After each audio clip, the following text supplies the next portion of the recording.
دوای 49 ساڵ تێپەڕبوون بەسەر گولەبارانکردنی دانیشتوانی گوندی سۆرەیای کلدانیەکان لە سنووری قەزای زاخۆ لەلایەن هێزەکانی سەربەڕژێمی بەعەز داوا دەکرێت لە حکوومەت و پەرلەمانی کوردستان ئەو تاوانە بە جینۆساید بناسێندرێت و ڕۆژەکەش بە ڕۆژی تێکەڵبوونی خوێنی کورد و مەسیحیەکان و ڕۆژی پێکەوە ژیان لە باشووری کوردستان دابدرێت.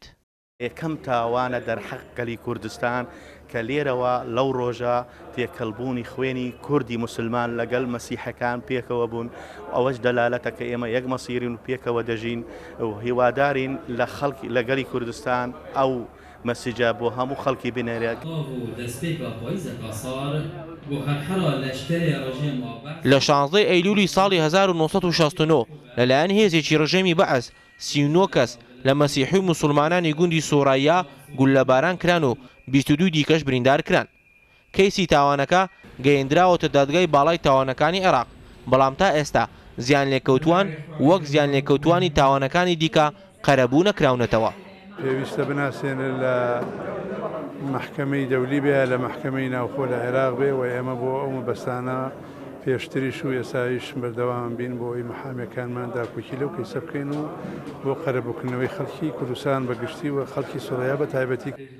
لە ماوەی چەند ساڵی ڕابردوو لەلایەن وەزارەتی شەهیدان و ئەنفالکراوان ئەو گۆڕە بە کۆمەڵە هەڵدرایەوە کە قوربانیانی تاوانەکەی لێنێژرا بوو لە سنووری نێوان دووهۆک و مووسڵ.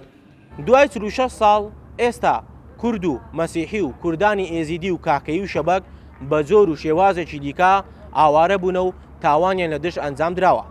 ئەوان کە لە ژێر دەستی داعش ڕایان کردووە و ئاوارە بوونە، ئێستا هەندێکیان کە سوکاریان لە ژێر دەستی داعش جێماوە یاخود بێسەر و شوێن بوونە.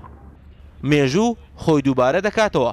ئەمە قسەی ئەو پارێزەر و چالاکوانانەیە کە بە دوواداچوون بۆ ئەو کەیسە و کەیسی بە جینۆساید ناساندنی تاوانەکانی داعش دەکەن لەسەر ئاستی نێوخۆی و نێودەوڵەتی.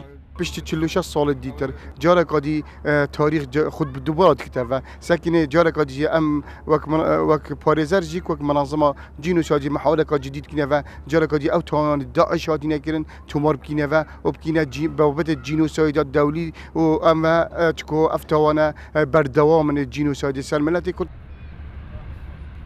مەسیحیەکانی باشووری کوردستان دەڵێن وەک کورد و گشت پێکاتەکانی دیکە خۆیان بە خاوەنی ئەم خاکەدا دەنێن، بۆیە بە پێویستی دەزانن لە مەودووە لە بڕی تاوانەکانی دژ بە کورد بگوترێت تاوانەکانی دژ بە کوردستان.